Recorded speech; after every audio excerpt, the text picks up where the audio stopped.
চলুন জেনে নেই আজকের বাংলাদেশ প্রতিদিন পত্রিকার প্রধান প্রধান সংবাদগুলি। সংসদ আবারও উত্তপ্ত। কথা বলা নিয়ে সংসদ উত্তপ্ত হয়ে ওঠে, যেখানে গায়ের জোরে সংসদ চালানোর অভিযোগ করেন বিরোধী দলের সংসদ সদস্যরা। বিরোধী দলের সংসদ সদস্যরা দুই মন্ত্রীকে ব্যর্থ বলেও উল্লেখ করেন। সংসদ ইনসাফের ভিত্তিতে পরিচালনা করা গেলে ন্যায়বিচার আসবে বলে জানান শফিকুর রহমান। সংসদ অধিবেশনে কথা বলার সুযোগ নিয়ে হট্টগোল সৃষ্টি হয়। সরকারি ও বিরোধী দলীয় সংসদ সদস্যরা সংসদীয় বিধি উপেক্ষা করে কথা বলার সুযোগ চাইলে এই পরিস্থিতির সৃষ্টি হয়। বিরোধীদলীয় নেতা শফিকুর রহমানের উত্থাপিত নোটিশকে কেন্দ্র করে এই পরিস্থিতির সূত্রপাত হয়। ডিপ স্টেট বিতর্কে ইউনূস সরকার।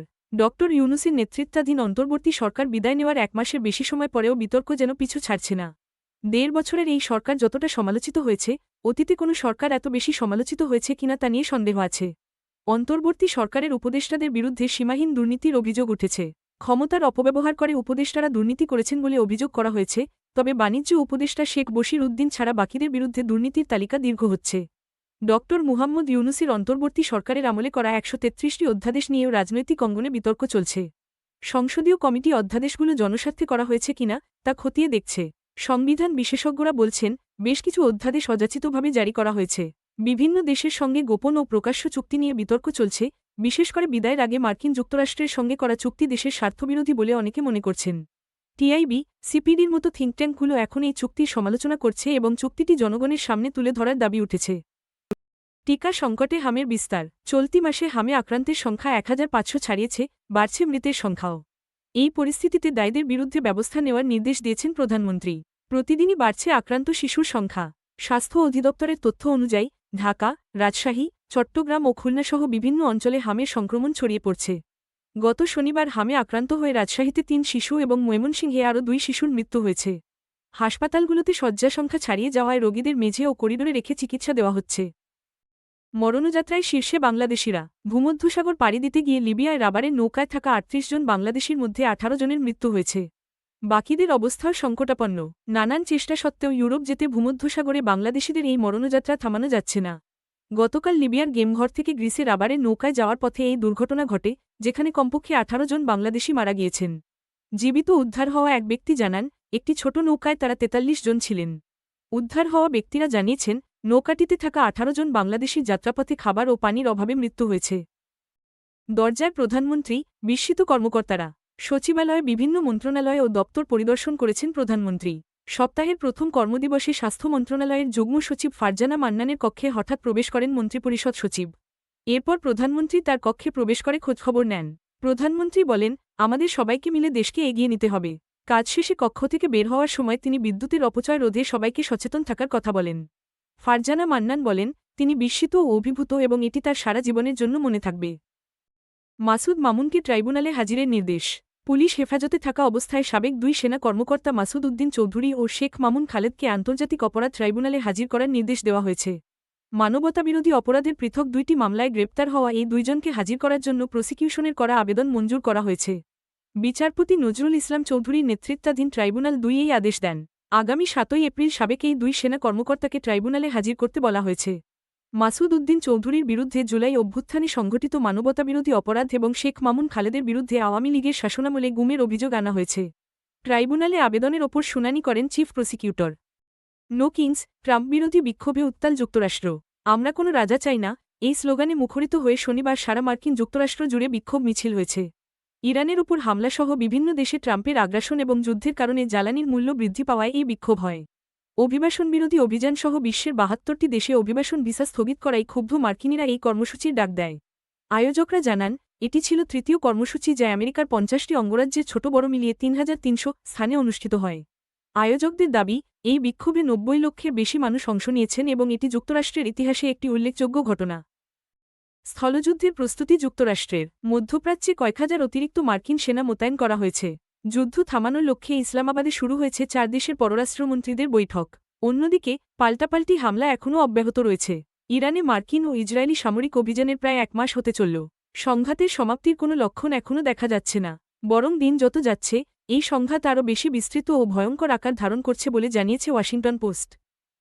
বাণিজ্যের আড়ালে এক দশকে পাচার $৬,৮৩০ কোটি। বাণিজ্যের আড়ালে বাংলাদেশ থেকে বিপুল পরিমাণ অর্থ পাচারের চিত্র উঠে এসেছে মার্কিন প্রতিবেদনসহ বিভিন্ন সংস্থার গবেষণা প্রতিবেদনে। গত এক দশকে অর্থাৎ 2013 থেকে 2022 সাল পর্যন্ত বাংলাদেশ থেকে প্রায় 6,830 কোটি ডলার পাচার হয়েছে। বর্তমান বিনিময় হার অনুযায়ী বাংলাদেশি টাকা এর পরিমাণ প্রায় 8,38,382 কোটি টাকা। প্রতি বছর গড়ে প্রায় 6.38 বিলিয়ন ডলার অর্থাৎ 83,838 কোটি টাকা পাচার হয়েছে, যা দেশের মোট বৈদেশিক বাণিজ্যের প্রায় 16% সমান। পারমাণবিক চুক্তি থেকে বেরিয়ে যেতে ইরানের রাজনীতিবিদদের তোড়জোড়। ইসরায়েল ও যুক্তরাষ্ট্রের ক্রমবর্ধমান হামলার মুখে আন্তর্জাতিক পারমাণবিক অস্ত্র বিস্তার রোধ চুক্তি থেকে বেরিয়ে যেতে তোড়জোড় শুরু করেছেন ইরানের রাজনীতিবিদরা। তেহরান বলছে, দেশটির বেসামরিক পারমাণবিক স্থাপনা, ইস্পাত কারখানা ও বিশ্ববিদ্যালয় একের পর এক হামলার কারণে এই চুক্তিতে টিকে থাকা এখন অর্থহীন হয়ে পড়েছে। এ বিষয়ে একটি জরুরি বিল ইতোমধ্যে সংসদে জমা দেওয়া হয়েছে, যা দ্রুত পর্যালোচনার জন্য তোলা হবে। ইরানের সংসদীয় নিরাপত্তা কমিটির মুখপাত্র ইব্রাহিম রেজাই বলেছেন, এই আন্তর্জাতিক চুক্তির অংশ হয়ে থাকা এখন তাদের জন্য কোনো কাজে আসছে না। তেহরানের প্রতিনিধি মালেক শারিয়াতি জানিয়েছেন, প্রস্তাবিত এই বিলে এনপিটি থেকে বেরিয়ে আসা ছাড়াও 2015 সালের পারমাণবিক চুক্তির সব বিধি নিষেধ বাতিল করার কথা বলা হয়েছে। লেবাননে ইসরায়েলি হামলায় 3 সাংবাদিক নিহত। দক্ষিণ লেবাননে ইসরায়েলি বিমান হামলায় 3 সাংবাদিক নিহত হয়েছেন।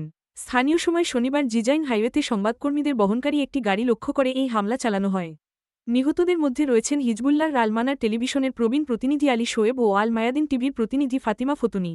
আল মায়াদিন টিভি জানিয়েছে, ইসরায়েলি সামরিক বাহিনী কোনো প্রমাণ ছাড়াই শোয়েবকে হিজবুল্লাহর গোয়েন্দা সংস্থার সদস্য হিসেবে অভিযুক্ত করে হামলা চালিয়েছে। বৈরুতভিত্তিক প্যান আরব আল মায়াদিন টিভি আরও জানিয়েছে, একই বিমান হামলায় দক্ষিণাঞ্চলীয় জেজিন জেলায় সাংবাদিক ফাতিমা ফতুনি এবং তার ভাই মোহাম্মদ নিহত হয়েছেন। লেবাননের প্রেসিডেন্ট জোসেফ আউন এই ঘটনাকে একটি সুস্পষ্ট অপরাধ হিসেবে বর্ণনা করেছেন। তিনি এক বিবৃতিতে জানান, এই আক্রমণ আন্তর্জাতিক মানবিক আইন ও যুদ্ধের নিয়মাবলীর চরম লঙ্ঘন। এবার লোহিত সাগরে সতর্ক জারি ইউরোপীয় ইউনিয়নের। লোহিত সাগরে বাণিজ্যিক জাহাজ চলাচলে সর্বোচ্চ সতর্ক জারি করেছে ইউরোপীয় ইউনিয়নের নৌ মিশন। ইয়েমেনের হুথি বিদ্রোহীদের তৎপরতা এবং ইরানের সমর্থন বৃদ্ধির কারণে এই পদক্ষেপ নেওয়া হয়েছে। বাণিজ্যিক জাহাজগুলোর নিরাপত্তার জন্য বিশেষ নির্দেশনা জারি করা হয়েছে। জাহাজগুলোকে নিবন্ধন করতে এবং সামুদ্রিক নিরাপত্তা চ্যানেলের মাধ্যমে সহায়তা নিতে বলা হয়েছে। নৌ মিশনের সম্পদগুলো এলাকায় মোতায়েন রয়েছে এবং সর্বোচ্চ সতর্ক অবস্থায় আছে। আন্তর্জাতিক জলপথে নিরাপদ নৌ চলাচল নিশ্চিত করাই প্রধান লক্ষ্য। লাগামহীন মামলাজট বেড়েই চলছে। সরকার ও সুপ্রিম কোর্টের নানা ধরনের উদ্যোগের পরও এর লাগাম টানা যাচ্ছে না। সুপ্রিম কোর্টের পরিসংখ্যান বিশ্লেষণ করে এই তথ্য পাওয়া গেছে।